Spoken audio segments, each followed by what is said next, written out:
Exam review में आपका स्वागत है। बीटीएससी मतलब बिहार में निकली है फार्मासिस्ट की बंपर भर्तियां। ठीक है, जैसे कि आप देख सकते हैं ये फार्मासिस्ट की बंपर भर्तियां निकली हैं, ये भी रिसेंटली में ही है ना। चलिए इसका नोटिफिकेशन कंप्लीट डिस्कस करते हैं। जैसे देख सकते हैं ये 5/2023 का है। ठीक, और इसमें जो ये आपकी टोटल वैकेंसी है 1539 है ना। अब बात करते हैं कि जैसे कि इसमें मतलब ये देख सकते हैं कि वेबसाइट पे अगर निकला था और 5/4/2023 और 4/5/2023 के बीच में ये निकला था। ठीक, अब बात करते हैं कि आपकी टोटल वैकेंसी की, जैसे कि कुछ ग्रेड के बारे में बात कर लेते हैं। जैसे कि ये लेवल ग्रेड 5 है। ठीक है, जैसे देखते हैं 2800 ग्रेड पे लगेगा जब फर्स्ट आपका लगेगा। दूसरा लगता है 4200 ग्रेड पे। ठीक है, लेवल 6 होता है। अब बात कर लेते हैं एलिजिबिलिटी। आपकी एलिजिबिलिटी मांगी गई है वो इंटरमीडिएट मांगी गई, 10+2 आपने साइंस से होना चाहिए, उत्तीर्ण होना चाहिए और सरकार द्वारा मान्यता प्राप्त से अपना डिप्लोमा इन फार्मेसी होना चाहिए। फर्स्ट सेकंड एंड थर्ड में उत्तीर्ण, ये फर्स्ट सेकंड थर्ड क्या पार्ट में मेरे ख्याल से शायद वो पार्ट दिया गया। ठीक है, उत्तीर्ण एवं तत्संबंधी प्रमाण पत्र आपके पास आवश्यक होना चाहिए। अभ्यर्थी को तीसरी चीज है बिहार फार्मेसी काउंसिल से रजिस्टर्ड होना अनिवार्य है। रुको रुको रुको रुको, जो भी बी फार्मा स्टूडेंट या जो भी हायर क्लास क्वालिफिकेशन वाले स्टूडेंट है वो भी प्लीज ना जाए, क्योंकि आपके लिए आगे एक खुशखबरी दी गई है। ठीक है, बात करते हैं नेक्स्ट आपके लिए एज, है ना। एज जो इसमें दी गई है वो 1/8/2019 को न्यूनतम आयु 21 वर्ष होनी चाहिए, लेकिन इसमें इतना पुराना इसके लिए इंक्लूड किया गया वो मैं आपको बाद में बताऊंगा। ठीक है, और ये जो मतलब जो मैक्सिमम है वो 37 है। ठीक है, और बाकी जो कैटेगरी के हिसाब से है वो चीज चेंजमेंट है। That's it. अब बात कर लेते हैं नेक्स्ट कि इसकी सिलेक्शन प्रोसेस क्या है। तो इसका जो सिलेक्शन प्रोसेस है वो आपका होगा, कोई पेपर नहीं होगा इसमें। एक मार्क्स कैलकुलेट किए जाएंगे, जैसा कि मैं आपको कुछ दिखा देता हूँ आपको कि जैसे कि प्राप्तांक के लिए जैसे कि इंटरमीडिएट के 30 अंक हैं। ठीक, और फार्मेसी की डिप्लोमा इन फार्मेसी के 25 अंक हैं। ठीक, और जैसे कि बी फार्मा, आप लोगों के चेहरे पे मुस्कान आ गई होगी, B pharma and M pharma oblique लगा हुआ है, दोनों के लिए 10-10 मार्क्स हैं। इवन अगर दोनों साथ में है तो मैचेस मार्क्स वो ऐड हो जाएंगे, तो उनके लिए कुल 20 अंक हैं। ठीक, अब बात करते हैं कि परीक्षा में प्राप्तांक के लिए। ठीक है, अब इसमें चौथा जो पॉइंट आपके लिए दिया गया है कि बिहार राज्य के सरकारी अस्पतालों में आपका कार्य का अनुभव प्रति वर्ष के हिसाब से आपके 5 अंक जोड़े जाएंगे और अधिकतम 25 अंक। ये जो आपको मार्क्स 30, 25, 20, 25 है ना, ये टोटल 100 अंक, ये टोटल आपके मैक्सिमम अंक दिए गए हैं आपको। ठीक, अब बात करते हैं कि ये वाला जो मतलब जो क्वालिफिकेशन है, सॉरी एक्सपीरियंस है, ये क्या है ना, उसके बारे में मैं आपको डिटेल में बताता हूँ। ये जो एक्सपीरियंस है, जहाँ तक वो देखो, मैं आपको देखो सारे पॉइंट देख लो आप, जिससे कि आपको कोई भी क्लैरिफिकेशन मतलब कोई भी डाउट माइंड में नहीं रहना चाहिए, कंप्लीट क्लियर होना चाहिए। तो ठीक, प्लीज वीडियो को पूरा देखिएगा। देखो, इंटरमीडिएट में डिप्लोमा इन फार्मेसी वगैरह का है। अब इसमें जो आपके मार्क्स कैलकुलेट किए जाएंगे वो कुछ इस आधार से किए जाएंगे कि जैसे कि जो इंटरमीडिएट है उसको 0.3 से मल्टीप्लाई किया जाएगा। जैसे कि आपके मार्क्स 50 आए हैं, ठीक, आपको 0.3 से मल्टीप्लाई किया जाएगा तो आपके मार्क्स काउंट होंगे 15। कितने में से? ये होंगे आपके मार्क्स काउंट 30 में से। ठीक, 50%। ठीक है, इसी हिसाब से आप मान के चलिएगा। अब बात करते हैं कि 10+2 मतलब जो डिप्लोमा इन फार्मेसी में या फिर बैचलर जो फार्मेसी है आपकी, है ना, तो उसका क्या कैलकुलेट किया जाएगा। उसका सिस्टम होगा 0.25 का। तो जैसे कि आपके मार्क्स 50% है, 50% जैसे कि 100 में से आपको 50 नंबर मिलेंगे, उसके अकॉर्डिंग किया गया है। और ये जो आपका ये जो 50% मैं बोल रहा हूँ ना, तो ये दिमाग में रखना है। जैसे कि आप देखो, सिंपल सी बात है, सारे मार्क्स 100 में से ही आए होंगे, मतलब 100 में से मतलब 100% में से।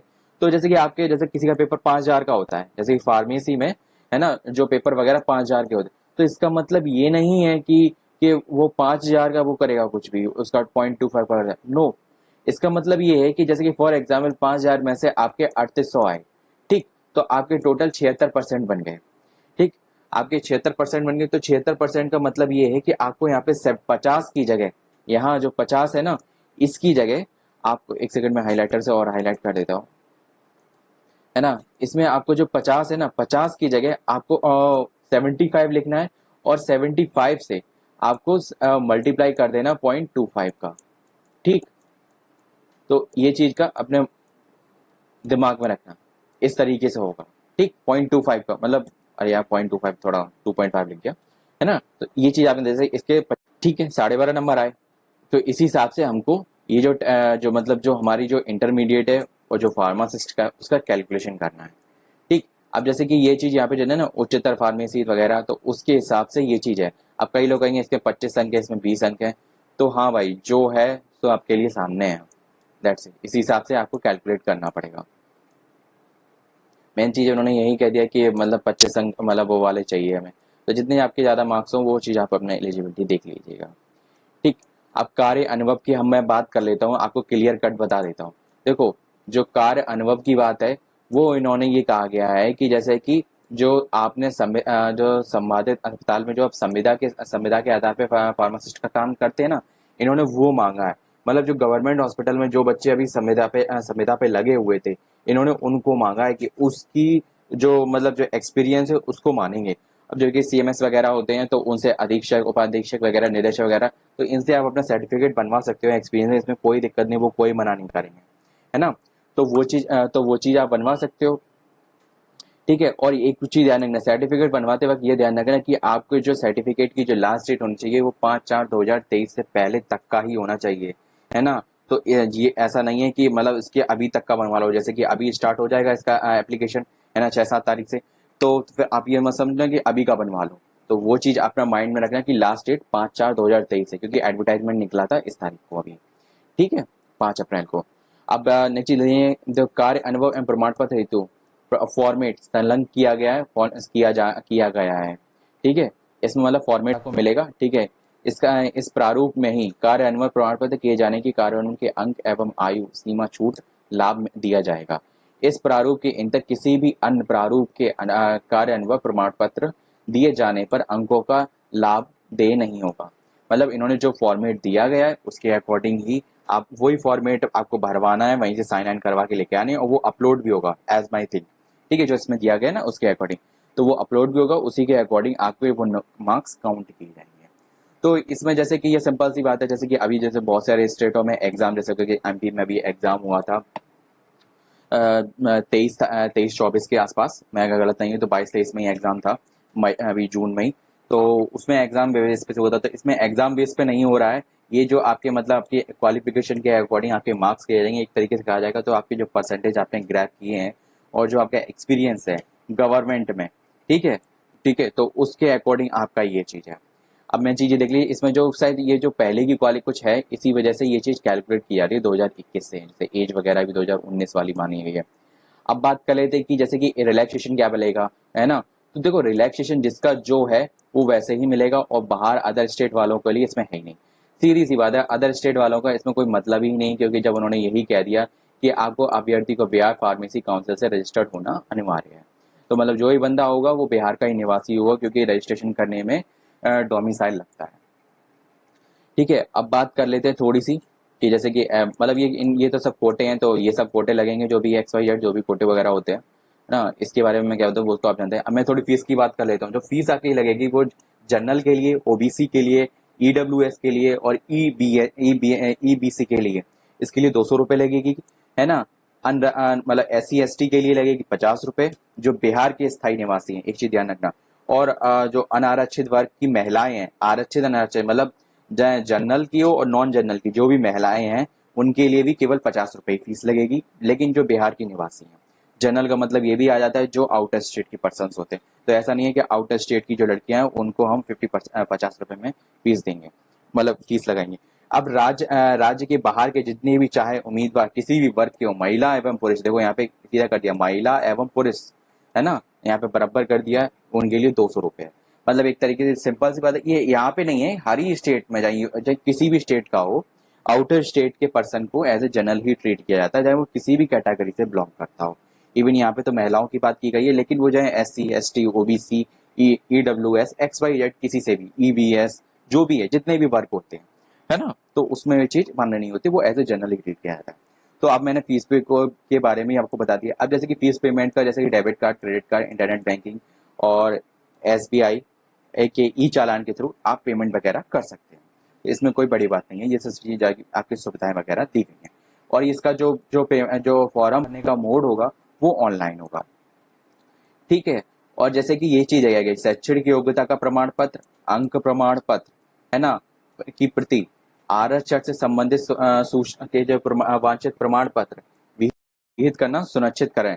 ठीक है। और जैसे कि कोई भी प्रमाण पत्र अगर अपलोड किए नहीं किए जाएंगे, किए जाने पर अभ्यर्थी का जो आवेदन है वो निरस्त हो सकता है, और जिसके लिए आयोग स्वतंत्र होगा। उन्होंने सीधा सीधा बोल दिया है कि अगर आपने जो उनके रिलेवेंट डॉक्यूमेंट अपलोड नहीं किएंगे तो फिर वो, अब देखो सिंपल सी बात है, ये रिलेवेंट ही डॉक्यूमेंट है। आपके 10+2 जो एलिजिबिलिटी है, एसेंशियल क्वालिफिकेशन है ना, देखो आपका जो, मैं आपको बता दूं, जो इसमें थोड़ा सा मुझे उसमें और क्लियर आपको बता दूं, आपकी जो रजिस्ट्रेशन सर्टिफिकेट है वो अपलोड होगा इसके अकॉर्डिंग। ठीक है। एलिजिबिलिटी में है, इसलिए 10+2 पे आपकी मार्कशीट, सनद वगैरह अपलोड हो सकती है, दोनों में से कोई भी। ठीक है। प्रमाण पत्र, शैक्षणिक योग्यता प्रमाण पत्र, अंक प्रमाण पत्र, मतलब आपकी मार्कशीट और जो सर्टिफिकेट है दोनों अपलोड हो सकते हैं। ठीक है। आपका डिग्री डिप्लोमा का जो मार्कशीट है वो, और जो डिग्री फाइनल ईयर का या फाइनल सेमेस्टर का जो मार्कशीट होती है वो, और जो डिग्री होती है ना, जो हमें मिलती है, या जो बोर्ड, या जैसे कि डी फार्मा में बोर्ड होता है तो फिर उसमें जो सर्टिफिकेट मिलता है तो वो अपलोड होगा। ठीक है। तो वो चीजें होना आपको लिए जरूरत है। दूसरा, आपका कास्ट सर्टिफिकेट वगैरह, या फिर जैसे कहेंगे कोई आपका, जैसे कि अभी जो मैंने बताया था, जो एक्सपीरियंस सर्टिफिकेट है, तो वो आपके पास होना चाहिए, तो फिर वो भी अपलोड ही होगा। ठीक है। जैसे कि इन्होंने साफ साफ बोल दिया कि अगर नहीं होगा तो देखो भाई, हम नहीं मानेंगे, हम निरस्त कर सकते हैं, आरोग्य सुरक्षित है। ऑनलाइन आवेदन होगा, किए गए प्रविष्टि के अनुसार काउंसलिंग के समय मूल प्रमाण पत्र प्रस्तुत करना अनिवार्य होगा। ठीक। इन्होंने ये बोल दिया है कि जैसे कि पत्र की प्रति, ठीक, ये सब चीजें अपलोड की जाएंगी, जैसे कि फोटो स्टेट में भी हो सकता है, ब्लैक एंड व्हाइट में भी हो सकता है, वो चीज ठीक है, ओके है। ठीक है। लेकिन जब वो काउंसलिंग वगैरह में, तो यार देखो सीधी सी बात है यार, सारा ओरिजिनल डॉक्यूमेंट ही अपलोड होते हैं, इसमें कोई आप वो तो नहीं लगा सकते। ठीक है। आप जैसे कि तीसरा पॉइंट आपके लिए देख लेते हैं, ये मैं आपको पूरा डिटेल में, थोड़ी वीडियो लंबी हो रही है लेकिन ये आपके लिए ही बहुत इन्फॉर्मेटिव है, मुझे नहीं लग रहा है इसके बाद आपको किसी और वीडियो पे स्विच करना पड़ना चाहिए। ठीक। अगर कोई भी आपको कमी रह जाए या फिर कोई भी आपको डाउट हो तो प्लीज कमेंट बॉक्स में जरूर पूछ लीजिएगा। ठीक है। कोडिक 3 में अंतर्गत अंतर्गत दावा करते कि उम्मीदवारों को बिहार राज्य के सरकारी अस्पतालों में संविदा पर कार्यरत फार्मासिस्ट को कार्य अनुभव में ही संलग्न प्रारूप में, देखो सीधी सी बात है, इन्होंने ये भी बोल दिया है कि अगर आप किसी अदर स्टेट का, इसमें बोला नहीं गया है कि इसने अगर यहाँ पे बिहार राज्य की जगह केवल ऑल ओवर इंडिया में आप कहीं भी गवर्नमेंट हॉस्पिटल पे कर रहे होते तो बताया गया, तो ऐसा कुछ भी नहीं है। इन्होंने सीधा सीधा बोल दिया है कि आप बिहार के ही अगर सरकारी अस्पतालों में संविदा पे काम कर रहे होंगे तभी आपका एक्सपीरियंस सर्टिफिकेट मांग रहे हैं। ये लाइन में इसलिए आपको और एलेबरेट कर रहा हूँ ताकि एक्सपीरियंस सर्टिफिकेट के बारे में आपको थोड़ा क्लियर कट हो जाए। ठीक है। सरकारी अस्पताल, देखो साफ साफ लिखा है भैया, सीधा सीधा लिखा है, संविदा वाले ही लिए जाएंगे एक तरीके से, मतलब संविदा वालों को भी मतलब एक तरीके से प्रमोट मिलेगा, उनको लिए मैक्सिमम, जिनके 5 साल हो गए हैं तो उनके 25 नंबर पूरे पक्के ही पक्के हैं। ठीक है। बात ये है, तो 100 में से 25 नंबर है, मतलब उन्होंने 1/4 जंग तो जीती ही ली। अब कितने नंबर हैं किसके भैया, वो अपना अपना डिपेंडेबल है, ये मुझे नहीं पता है ना, ये वो पर्सन टू पर्सन वरी करता है। और देखो अगर कोई इतने टन संविदा से काम कर रहा है तो उसको अगर रिलैक्सेशन इस चीज का मिल रहा है तो ये कोई बुरी बात नहीं है, ये ना, ये अच्छी बात है। कम से कम उसको वो काउंट तो कर रहे हैं, अगर वो काउंट भी ना करें तो क्या है। ठीक। जबकि ये अच्छी बात है कि किसी के एक्सपीरियंस को नंबर में काउंट करना, जिससे कि वो उसे रिलायबिलिटी मिले कि हाँ मैंने कुछ काम किया जो वर्थी काम किया है। ठीक। योग्यता से संबंधित सभी प्रमाण पत्र एवं यथा शैक्षणिक प्रमाण पत्र, आरक्षण हेतु निर्गत प्रमाण पत्र, कार्य अनुभव प्रमाण पत्र वही मान्य होंगे जिनका उल्लेख उम्मीदवारों ने अपने ऑनलाइन आवेदन पत्र में किया है। उक्त सभी प्रमाण पत्रों के निर्गत होने की तिथि 4/5/2023 की पूर्व का होना आवश्यक है। मतलब पूर्व मतलब उससे पहले जितनी भी आपके जैसे कि अपना बाकी सब सर्टिफिकेट तो पहले के ही होंगे। ठीक है। अब जैसे कि अपना जैसे सर्टिफिकेट वगैरह होता है, जैसे कि काउंट जो डिग्री वगैरह सर्टिफिकेट वगैरह जो होती है होता है, बी फार्मा डी फार्मा वगैरह का। ठीक है। दूसरा ये जो अपना जो कास्ट सर्टिफिकेट होता है और जो एक्सपीरियंस सर्टिफिकेट होता है, ये सब अपना जैसे कास्ट सर्टिफिकेट अपना आपका पूरा इससे पहले का होना चाहिए। ठीक है। इन्होंने बोल दिया है पूर्व का, इससे पहले का, इन्होंने साफ साफ बोला है। तो इस लाइन को आप पॉइंट 8 को थोड़ा अच्छे से पढ़ लेना, दोबारा समझ लेना कि मैंने अपना जो समझ जितना मैंने वो एलिब्रेट करना था मैंने एलिब्रेट कर दिया है। ठीक। आवेदन पत्र में वांछित, ठीक है, बस मैं इतना ही थोड़ा यहीं पे विराम करता हूँ। ठीक है। कुछ और देखते हैं कि आपके लिए क्या है।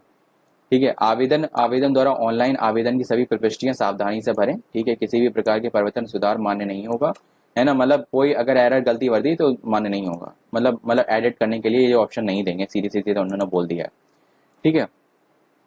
और किसी प्रकार की त्रुटि उत्तरदायी नहीं होगी और कोई भी प्रतिकूल परिणाम हेतु आवेदन एवं स्वयं जिम्मेदार होगा। और ऑनलाइन आवेदन के सुधार हेतु आवेदन पर कोई भी विचार नहीं किया जाएगा। आयोग एवं वैसे ही आवेदनों को निरस्त कर दिया जाएगा। एलेबरेट कर दिया, आपको अच्छे से समझा दिया है, कुछ भी ऐसा नहीं रह गया है।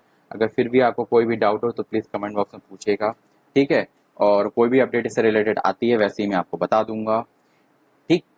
अब जैसे कि आवेदन की बात कर लेते हैं कि आवेदन स्टार्ट हो चुकी हैं, जैसे कि फी डिपोजिशन रजिस्ट्रेशन लास्ट डेट, ठीक है। रजिस्ट्रेशन स्टार्ट 6 जुलाई से स्टार्ट हो चुके हैं और लास्ट डेट इसकी है 21/7/2023। तो बस पेमेंट वेमेंट करने की भी सबकी यही लास्ट डेट है 21 तारीख। तो आज 10 तारीख हो चुकी है, आपके आपके पास कुल 11-12 दिन है।